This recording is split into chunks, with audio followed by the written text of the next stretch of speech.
Now, we all know what friendships are, but I ain't never in all my days of living heard of somebody talk about family ships. Now, what is a family ship, you may be asking, is when you're actually friends with your family members.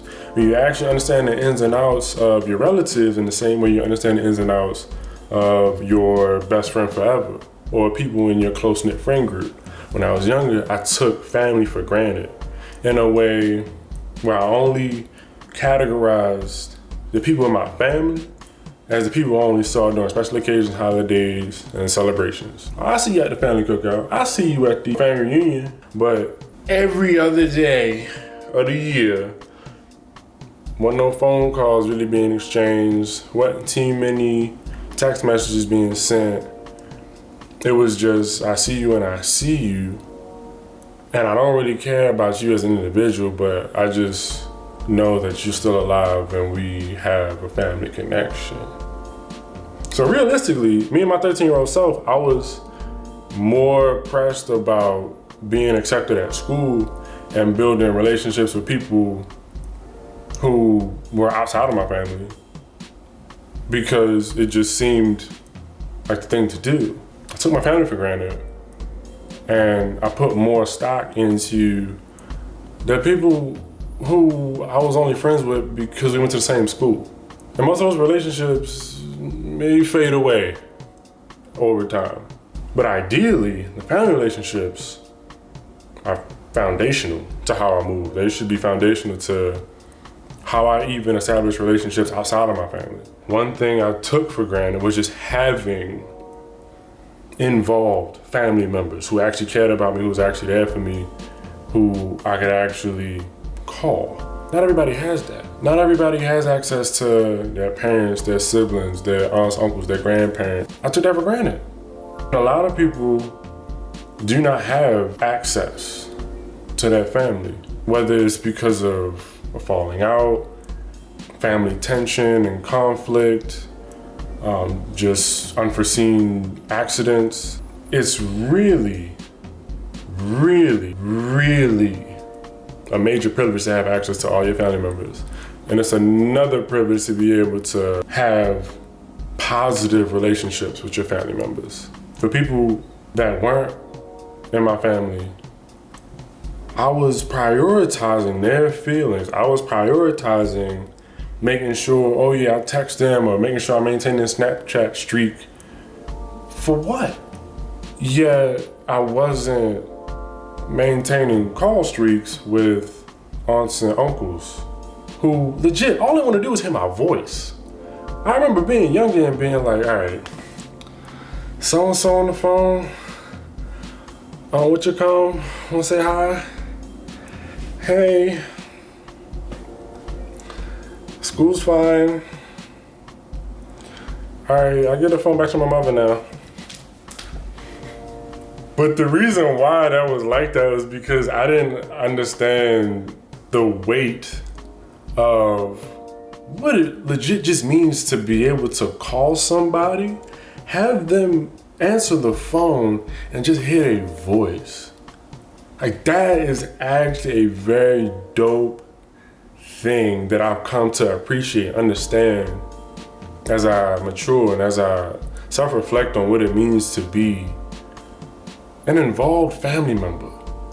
And just that carries over into friendships as well, but the point of family ships is understanding your family members on a deeper level. Now that I think about it, the reason why family members, and especially when it comes to older family members connecting with younger family members, so like aunts and uncles connecting to their nieces and nephews who are still school age, and that's all they really have going for them.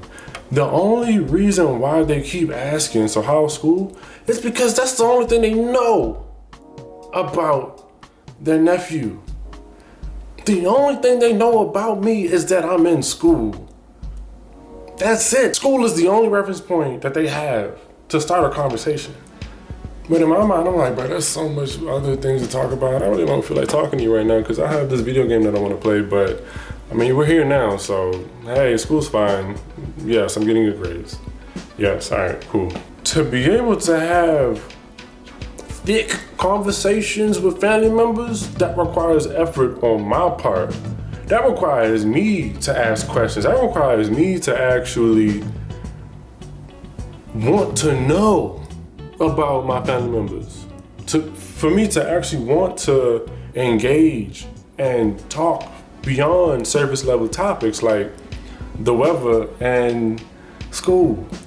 Two things that I just don't care about. Side note, I hate small talk. Small talk, it has its place and I understand why it exists, but it makes my armpits itch. And the problem with how I conceptualize my family relationships was all predicated on small talk, which is something that I just didn't vibe with. So then it was a self-fulfilling prophecy where I imagined the conversation only including small talk with certain family members. So then I'd be like, all right, there's not really much to talk about here. So let's just get through this conversation and then I can move on. That's really how it was. That's really how it is for a lot of people. I know it is. I know that there are people watching this video. Think of that one aunt or uncle or older cousin who you just don't feel the need to talk to. And the only time you talk to them is when you have to. Just think about that. Really think about that. Okay, done thinking. Connecting with family members as if they're friends changes the game. It actually makes the family functions more fun because you actually looking forward to chilling with people that you actually know about.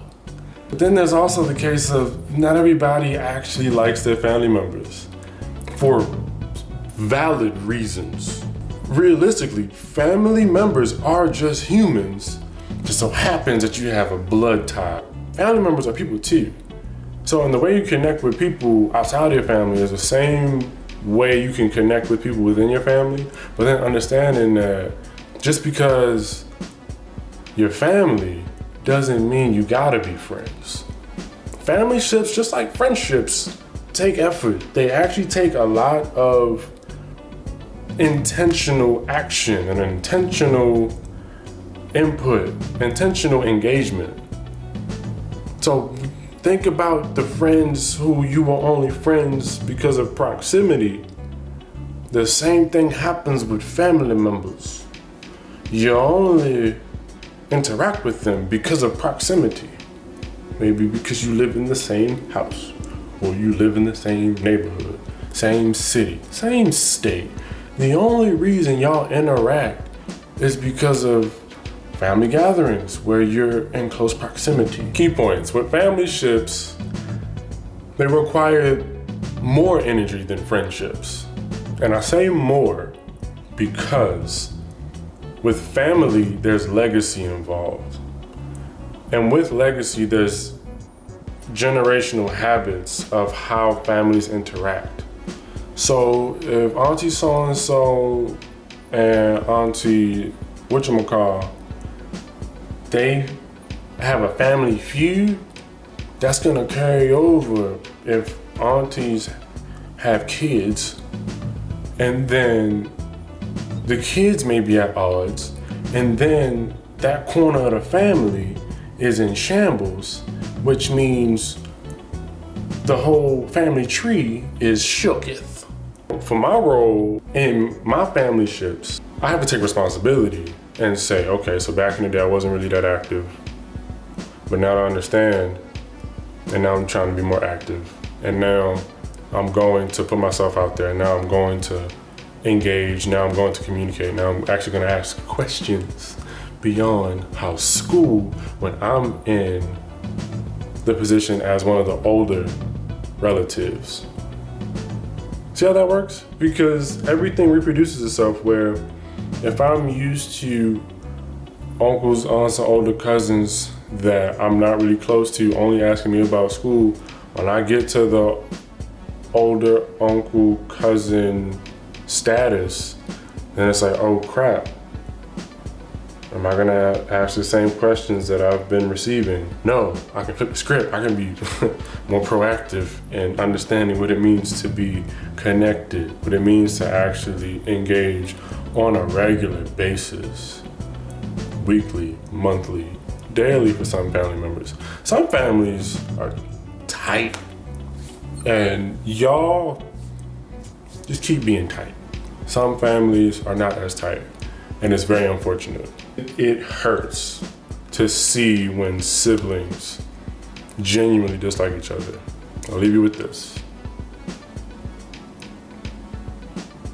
When you actively seek to engage with the dimensions of your family members, you may be surprised at what you see.